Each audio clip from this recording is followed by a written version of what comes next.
Very good morning class. जय श्री श्याम।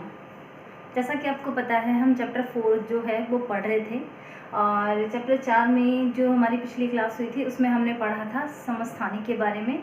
आज हम पढ़ेंगे समभारिक के बारे में। समस्थानिक को मैं आपको वापस से थोड़ा रिपीट कर देती हूँ। इन दोनों में जो है वो थोड़ा सा ही अंतर है। समस्थानिक हमने जो पढ़े थे उसके अपोजिट जो होते हैं वो होते हैं समभारिक।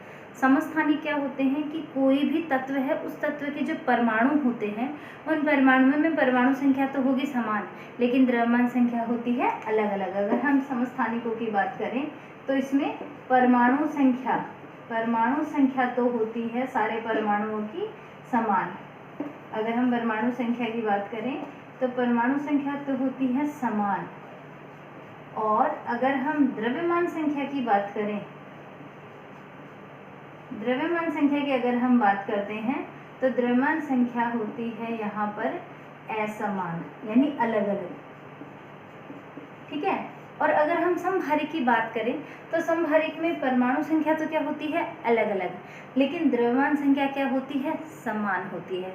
यानी यहाँ पर परमाणु संख्या समान है और द्रव्यमान संख्या अलग अलग। और समभारिक में क्या होगा, इसका उल्टा कर दो, परमाणु संख्या अलग अलग होती है और द्रव्यमान संख्या होती है समान। अब देखिए आप इसमें हमने समस्थानिक के अंदर कल एग्जाम्पल देखे थे कि ऐसे तत्व जिनके परमाणु जो होते हैं उनमें प्रोटॉनों की संख्या तो होती है समान, लेकिन जो है न्यूट्रॉनों की संख्या होती है अलग अलग। यानी परमाणु संख्या समान होती है और द्रव्यमान संख्या होती है अलग अलग, वो होते हैं समस्थानिक। समभारिक क्या होते हैं, कुछ ऐसे तत्व भी हैं जिनके अंदर उनके अंदर प्रोटॉनों की संख्या अलग अलग है, लेकिन उनकी जो द्रव्यमान संख्या यानी प्रोटॉन और न्यूट्रॉन का जो टोटल है वो होता है बराबर। इस तरह के जो तत्व होते हैं उन तत्वों को कहते हैं समभारिक। जैसे एग्जांपल मैं आपको बता रही हूँ, एक तो है ऑर्गन और एक है कैल्शियम। ये दोनों ही तत्व मैंने आप लोगों को पढ़ाए हैं।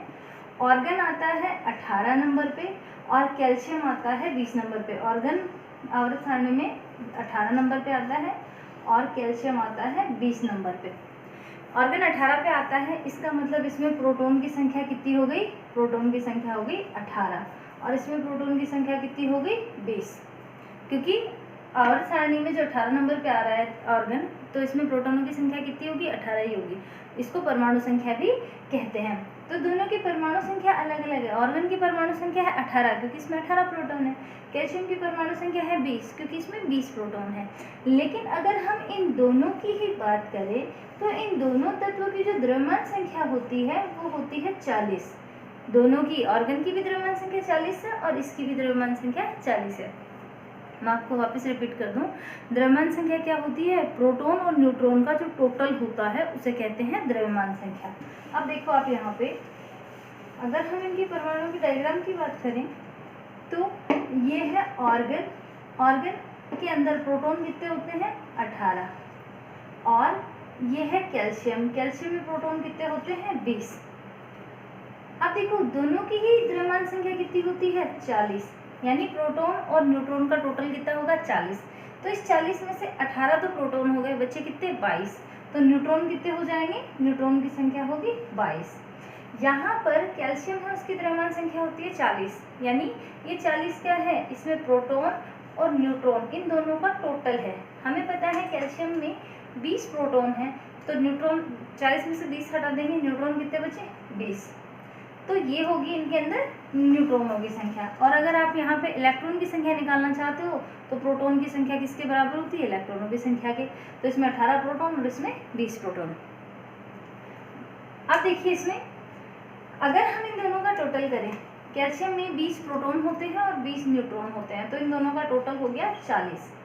यहाँ पे 18 प्रोटॉन होते हैं और न्यूट्रॉनों की संख्या होती है 22, तो इन दोनों का टोटल भी हो गया 40। तो यहाँ पर देखो ये ऑर्गन है, ये है कैल्शियम, इसकी परमाणु संख्या है 18 और इसकी परमाणु संख्या है 20। इसकी द्रव्यमान संख्या है 40 और इसकी द्रव्यमान संख्या है 40। तो परमाणु संख्या तो क्या हो गई अलग अलग, लेकिन द्रव्यमान संख्या क्या है समान। तो ऐसे तत्व जिनकी परमाणु संख्या तो अलग अलग होती है लेकिन द्रव्यमान संख्या समान होती है, यानी इलेक्ट्रॉन और प्रोटॉन का टोटल जो होगा वो बराबर होगा। तो इस तरह के जो तत्व हैं ये दोनों क्या है, ऑर्गन और कैल्शियम एक दूसरे के समभारिक है। ये दोनों क्या है समभारिक। समस्थानिक की हमने बात की थी कार्बन 6 12, कार्बन 6 14। यहाँ पे परमाणु संख्या समान है लेकिन द्रव्यमान संख्या क्या है, अलग अलग। यहाँ पे परमाणु संख्या अलग अलग है लेकिन द्रव्यमान संख्या क्या है, समान। ठीक है, जो नीचे मैंने लिखा है ये परमाणु संख्या है, ऊपर वाली द्रव्यमान संख्या है। यहाँ पे ये समान है जबकि यहाँ पे अलग अलग है। यहाँ पे परमाणु संख्या समान है जबकि यहाँ पे क्या है, अलग अलग। तो समस्थानिक क्या होते हैं, किसी तत्व के परमाणु जिनमें परमाणु संख्या तो सब में समान होती है लेकिन द्रव्यमान संख्या सबकी अलग अलग होती है। और समभारिक क्या होते हैं, ऐसे तत्व जिनकी परमाणु संख्या तो अलग अलग होती है लेकिन द्रव्यमान संख्या समान होती है। यानी प्रोटॉनों की संख्या तो अलग अलग होगी लेकिन प्रोटॉन और न्यूट्रॉन का जो टोटल होता है वो क्या होता है, बराबर होता है। तो इस तरह के जो तत्व होते हैं उन्हें समभारिक कहते हैं। ये जो हमारा चैप्टर 4 है आज कंप्लीट होता है और इस चैप्टर के क्वेश्चंस जो हैं वो मैं आपको कल की क्लास में करवाऊंगी। अगर इस चैप्टर 4 में कोई भी टॉपिक आपको ऐसा लगे जो कि आपको मुझसे दोबारा पूछना है या दोबारा समझना है तो आप मैसेज कर देना। जो भी टॉपिक आपको नहीं समझ में आया या फिर कम समझ में आया या दोबारा पूछना है तो आप पूछ लेना। और आज के लिए जो क्वेश्चन है वो आपका है समभारिक किसे कहते हैं। क्वेश्चन फर्स्ट आपका है समभारिक किसे कहते हैं। क्वेश्चन जो सेकंड है इसमें आपको क्या करना है, समभारिक तत्वों के उदाहरण दीजिए। तो आप यहाँ पे कैल्शियम और ऑर्गन को इस तरह से बना के एग्जाम्पल देना है कि इसमें प्रोटॉनों की संख्या ऑर्गन में 18 होती है, कैल्शियम में 20 होती है। न्यूट्रॉन की संख्या कैल्शियम में होती है 20 और ऑर्गन में होती है 18। तो दोनों का टोटल हो जाएगा 40, दोनों का बराबर आएगा लेकिन प्रोटॉनों की संख्या अलग अलग है। ठीक है, तो ये दो क्वेश्चन है ये आपको होमवर्क में करने हैं और सेंड करना है। किसी भी क्वेश्चन में अगर आपके डाउट होता है तो आप मेरे से पूछ सकते हैं। Thank you.